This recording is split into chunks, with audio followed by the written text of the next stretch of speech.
இன்றைக்கி நம்ம பண்ண போகிறது வாட்டர் பாட்டிலில் குட்டி பசங்களுக்கான வளையல், குழந்தைகளுக்கான வளையல். இந்த வாட்டர் பாட்டிலில் ஹோல்ஸ் போட்டு கரெக்டாக அளவு எடுத்து நம்ம இதை கட் பண்ணிக்கிறோம். இதில் 2 வளையல், இதோட கொஞ்சம் பெரிய பாட்டில் வரும் இல்லையா, அதில் 2 வளையல். இதுக்கு ரொம்ப ஸ்டெயினாக எந்த வேலையுமே இல்லை, இமீடியட்டாக நம்ம ரெடி பண்ணிக்கலாம். நம்மளோட ரப்பர் பேண்ட் இருக்கு இல்லையா, அந்த ரப்பர் பேண்டை இந்த இது உள்ள போட்டுட்டு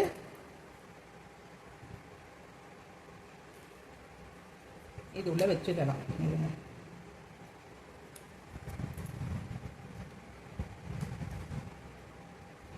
நம்ம தங்க வளையலுக்கு இது போடுவோம் இல்லைங்களா, வளைவுக்கு அதே டைப்பு தான். உள்ள ரப்பர் சுற்றி வாங்கிட்டு வருவோம் இல்லையா கடையில், ஆச்சாரி கடையில், அதே மாதிரி நம்ம இந்த ரப்பர் பேண்டாக போடுறதுக்கு பதிலாக இது குத்தாது, உருத்தாது, ஒன்றும் பண்ணாது. பசங்களுக்கு வளையல வாங்குறதுக்குள்ளே அது ஒரு மூலையில் இருக்கும். அந்த மாதிரி இது எதுவும் ஆகாது. நம்ம பசங்க கையில் போட்டுக்கலாம்.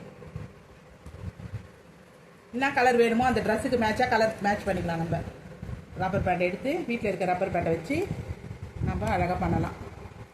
பாருங்கள், இப்போ நான் வீட்டில் இருந்த பழைய பாட்டிலில் ரப்பர் பேண்டு வளையல்.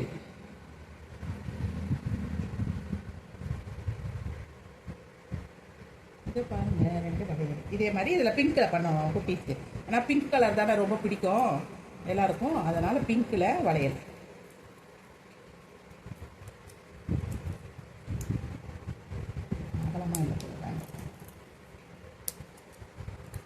அதே மாதிரி பிங்க் கலர் போட்டாச்சு.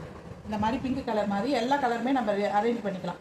எல்லோ, இந்த மாதிரி எந்த கலர் வேணுமோ அதை எடுத்து ரிமூவ் பண்ணிவிட்டு இந்த கலர் போட்டுக்கலாம். இது உள்ளே இருக்கிற கார்னர்லாம் கட் பண்ணிவிட்டு தரையில் போட்டு தேய்ச்சிங்கனாலே போதும், சாஃப்ட் ஆகிடும். இந்த பேண்டை போட்டு நம்ம கவர் பண்ணிட்டோம்னா உருத்தாது, பசங்களுக்கு வெயிட்லெஸ்ஸாகவும் இருக்கும்.